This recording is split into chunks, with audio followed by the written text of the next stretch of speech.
Okay, so this was an experience I had like a couple days ago. And except the two experiences with the gun, that was like 2 weeks ago or 2.5 weeks ago. But so like that one experience where they took me to Overland Park, Kansas, or he did or whatever.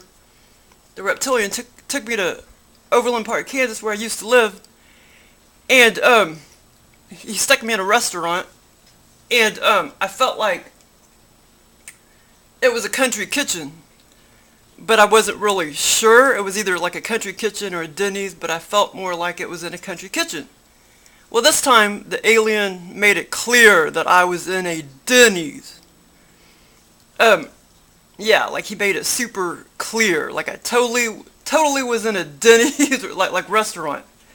Yeah, it's weird how they, you know, sometimes they tell you things and sometimes you're just kind of guessing where you're at. Or maybe he just didn't communicate to me well when he gave me that experience at Overland Park. But okay, so and he's taken me to Chicago and Atlanta before. But oh, I know why he took me to the Chicago airport, because I have been there. I went there in 2014 to the Chicago airport, and I didn't like it. But I like Atlanta. That's my favorite. Atlanta and Memphis. Okay, so anyway, okay, so the experience went down like this. Okay, so I was walking around the Chicago airport, like walking around for quite a while. Then, the next thing I know, I walk out of a door, and I walk into a pretty big bathroom. Well, you know, some of the bathrooms are pretty big. Or in the airports, they're kind of big with a lot of stalls or whatever. Okay, so then I walk off into a bathroom, and I stick like either one or two bags of luggage, at least one big bag I remember. I just stuck it there on the floor.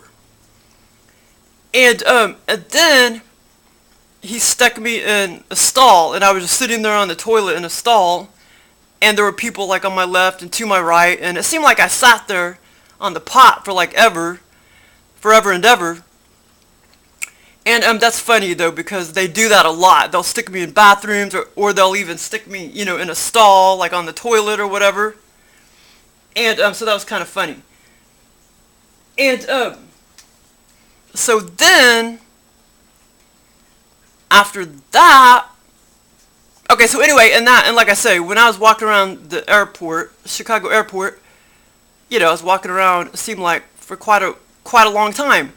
And then when I walked through the door, which was south, oh my God, the door was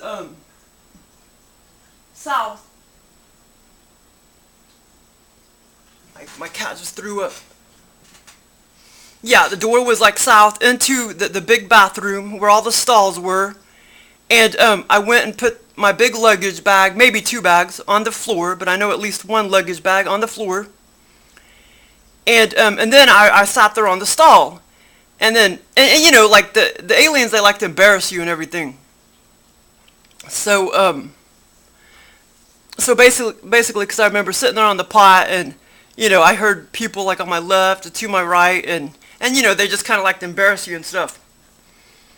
Okay, so then after that, but like I say, it seemed like I was in the Chicago airport for quite a while walking around, and then I was in the bathroom forever and ever too. Okay, so finally, when I made it out of the bathroom, I end up in a Denny's restaurant. And at that point, it was like me, my mom, my sister, and I think my stepdad, and oh my God, there was at least 8 or 9 other people, but I can't remember who they were exactly. And like I say, the aliens probably mocked, or he did anyway, the alien probably mocked taking me to Denny's, because maybe, because I had that thought on my brain, like when I was in when he took me to Overland Park, when I was in the restaurant, I wasn't for sure if I was in a Denny's or a country kitchen, but I felt more like I was in a country kitchen. And so maybe that's like Or that's why he was like, okay, I'm going to give her another experience and make sure she knows that she's in a Denny's restaurant. So yeah, it was kind of funny how they can communicate to you like that. Under the experience, they already program, you to whatever, to believe or whatever. Okay, so then I ended up in the Denny's restaurant, and okay, so we were walking along, and there were tons of people. The whole restaurant was super busy, super busy. We were walking along, and I remember looking down, looking at all the people, sitting at the tables and stuff, and I knew it was packed and everything.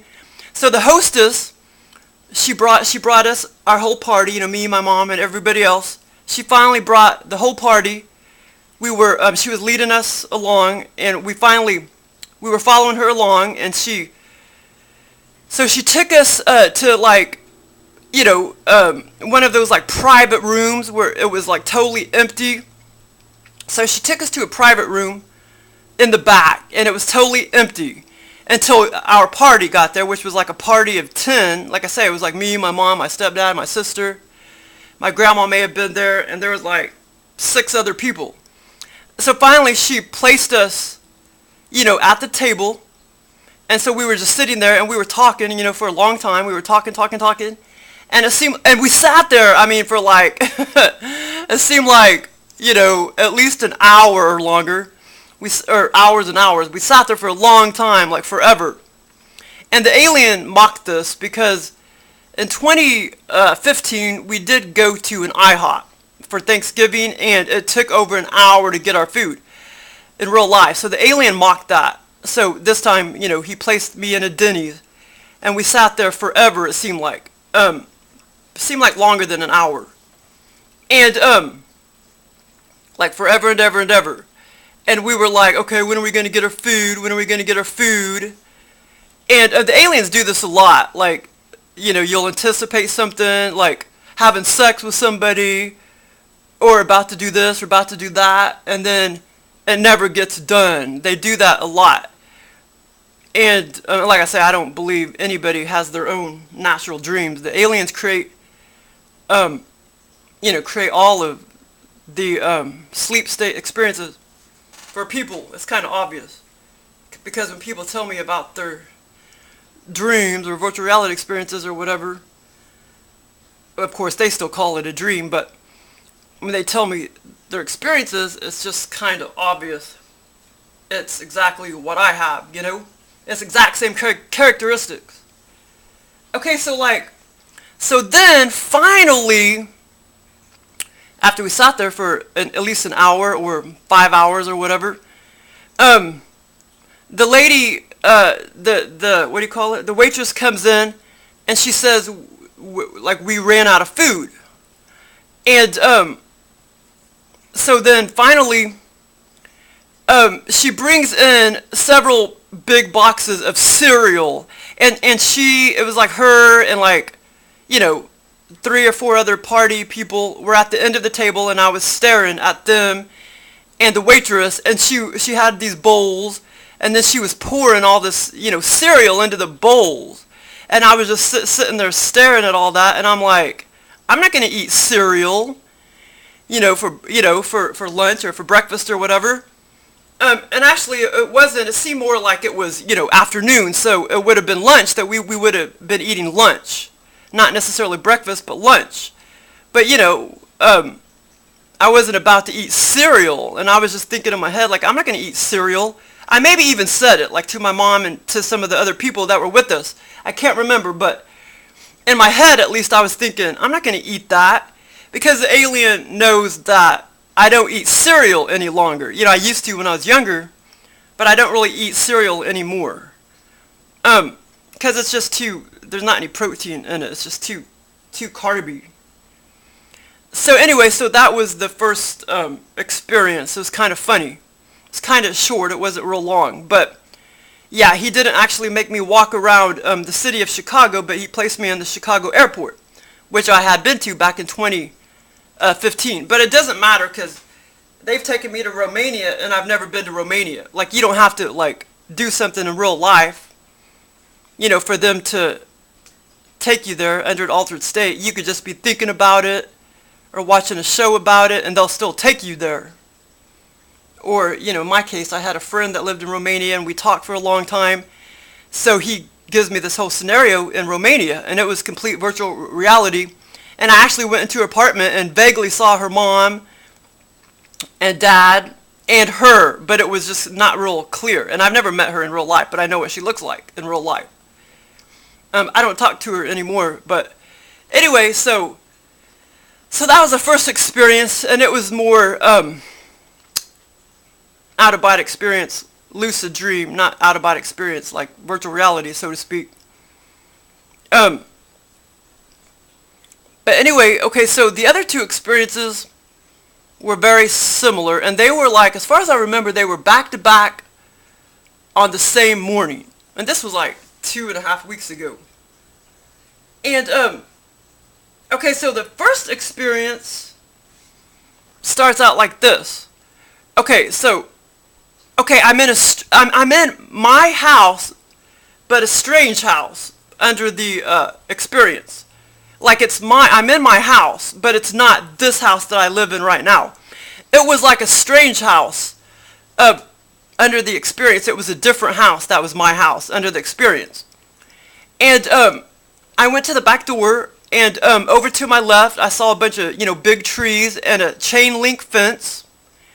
So he could have maybe tried to mock my sister's backyard, possibly. But in this experience, it totally was, totally different house. It wasn't my sister's house. It wasn't this house. But it was my house under the experience. He didn't make it exactly, he put me in a different house. It wasn't an exact replica of like this house. Okay, so I was in my house in this altered state, and I go to the back door, and I look out the back door, and like I say, over to my left, there was also like a wood pile. There was like a wood pile and a dumpster. There was a dumpster and a wood pile and a chain link fence and some big trees. And my backyard was pretty big.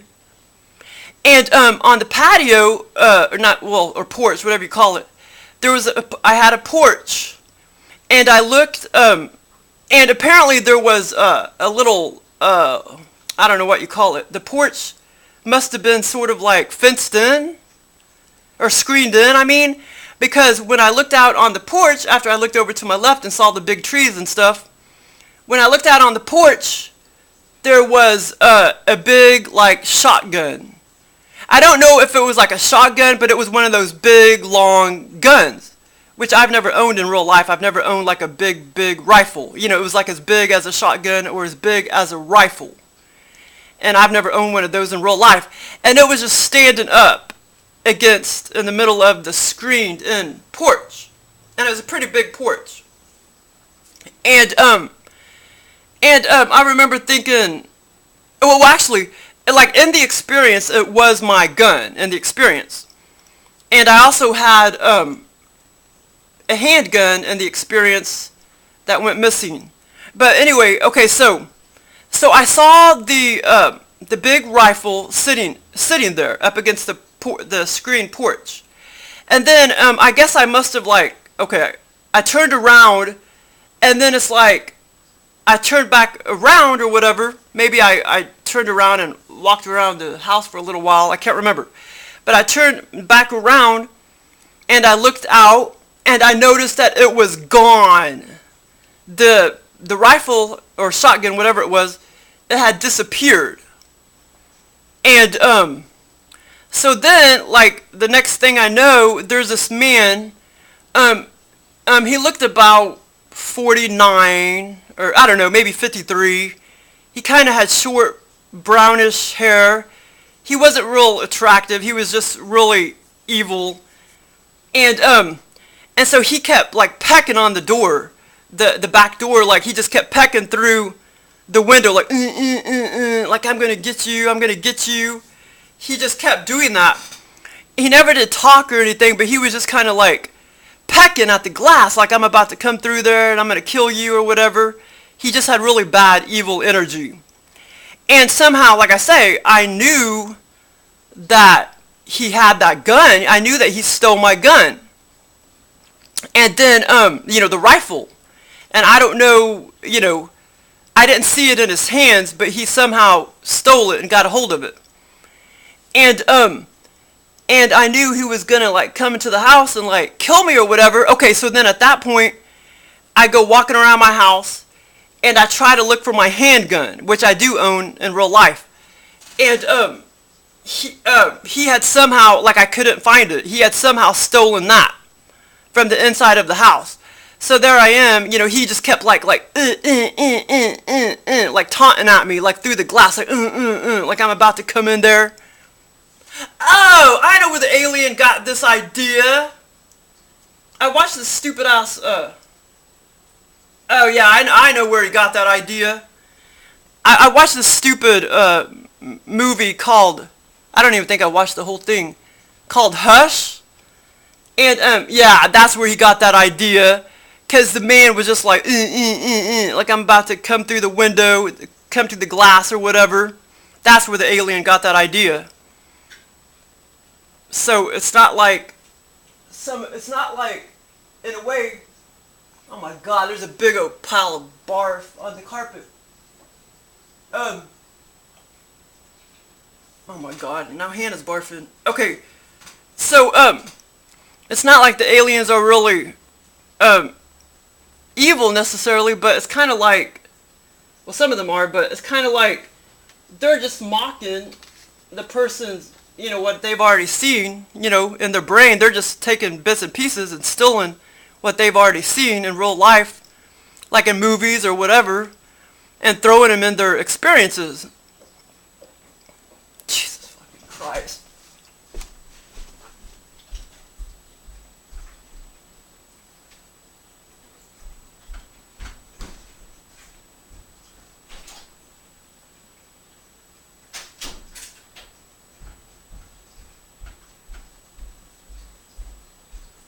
Yeah, so basically, okay, so where was I at? Okay, I can't even remember where I'm at now. Okay, so oh, yeah. Okay, so as I turned around and I was going to go try to find my handgun because I knew he had already was trying to come through the glass, through the door. I already knew that. And I knew he somehow stole my rifle, which I don't own in real life.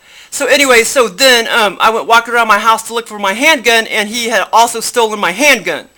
At that point, I picked up, okay, and this was like virtual reality. This part was virtual reality. This was the best part of all, because this part was virtual reality. And, okay, so here's my phone.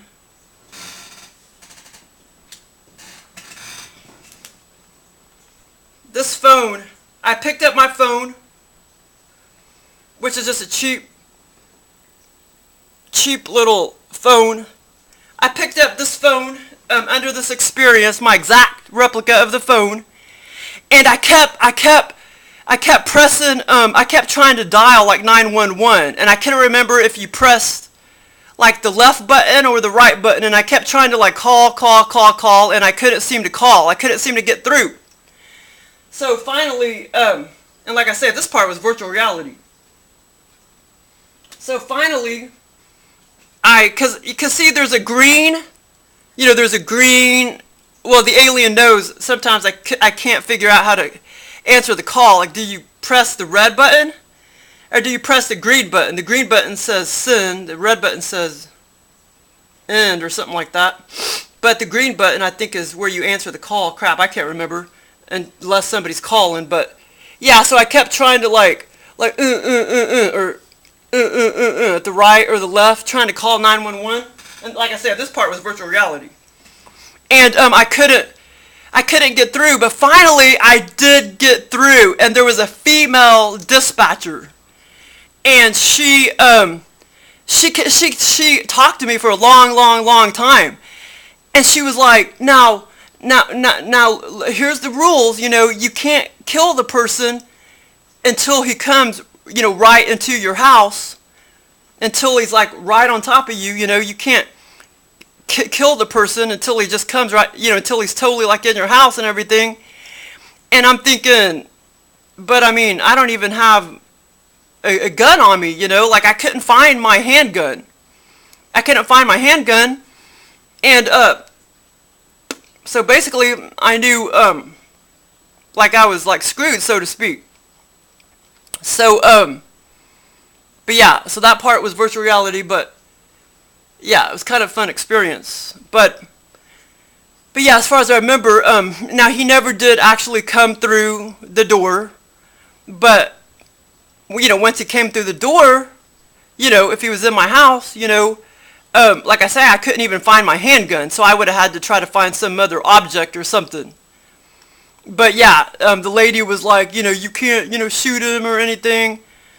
And she talked to me for a long time, and it was virtual reality. I mean, it's totally virtual reality. I mean, she was speaking to me in very clear words. Her voice was just a normal, kind of, normal woman's voice. And yeah, so that was kind of interesting. And like I say, he never did come through the door, but I knew, once he came through the door, I was screwed because he had already stolen my little gun, my handgun. Okay, so then it went off into another, I guess I had already woken up or whatever, and then boom, I had this other experience. Now, this may have been a day later, but I don't think it was. I think it was consecutive. On that same morning, but this experience, it could have been a day later, but I don't think so. Maybe it was, but it doesn't matter. Okay, so anyway, so the second experience was similar, except I was under the experience, the alien put me in this exact replica of my house now, and I went to the back door, and except, like I say, in this experience, I was in this exact replica. I was in this house, exact replica of this house under the experience. The aliens have given me these experiences millions of times where somebody's trying to break in my back door. Over the past year, they've given it to me like 10 times, these kind of experiences. So the man was, started off like I knew somebody was trying to get into my house, like the back door. And so then I run out the front door, and I go over to my neighbors. And as far as I remember, it was nighttime. This time it was nighttime. It was daytime in the other experience. This time it was nighttime. I ran over to the neighbor's house. And this was virtual reality too. Except maybe under a slight artificial feeling state. But it was virtual reality. I went through my neighbor's garage door. And I knocked on her door, that leads into the house, that leads into the laundry room, into the house. I knocked on the door, and then I saw her sitting there on the couch. She was facing east, and she was watching TV. Like I saw her house, she had tons of stuff in there, like, end tables. I mean, she had a bunch of stuff in there. End tables and, bookshelves and stuff. And I saw all that, and she was sitting on the couch. The husband wasn't, I didn't see the husband, but she was sitting on the couch, watching TV, a pretty big TV, facing east.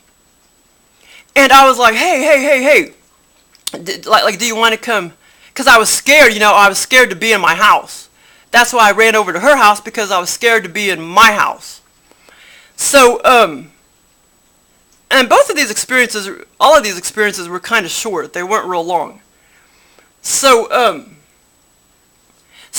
she, I was like, hey, there's somebody trying to break into my house. Do you want to come, like, over to my house and try to, like, help me out or whatever? And she's like, okay, yeah. And so she started to proceed to to walk through the garage. And then I started having thoughts of, wow, maybe I really don't want her to come over to my house, because what if she gets killed? And so anyway, so I had that thought, like, I don't know if I want her, to come with me over to my house because, like, at this point, what if he's already in the house? And, like, what if she gets killed, you know, and I don't get killed or whatever? Okay, so basically that was the end of the experience. But they both were very similar. And I could be forgetting some stuff too. Because like I say, some of these experiences, you got to talk about them fast. Otherwise, you'll forget little elements of the experience. But anyway, all three of them were kind of quick. They weren't really, really long. They weren't some of my better experiences. But I had this other really weird experience this morning. A lucid dream. And, well, I mean, it was still virtual reality, but under lucid dream, it was still out of body because I was out of body, walking around in the experience, so I was still out of body. Okay, so anyway, I'll probably try to talk about that experience too because it was kind of strange. But anyway, those were my two experiences about the gun thing again, the evil man and the gun, and to Denny's restaurant in Chicago airport. Okay, now I gotta go clean up all this mess.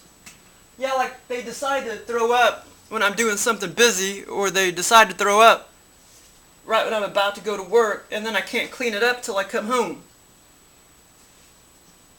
So anyway, yeah, I'm gonna do that other experience that I had this morning, I think, before I start forgetting little elements of it. Thanks for listening.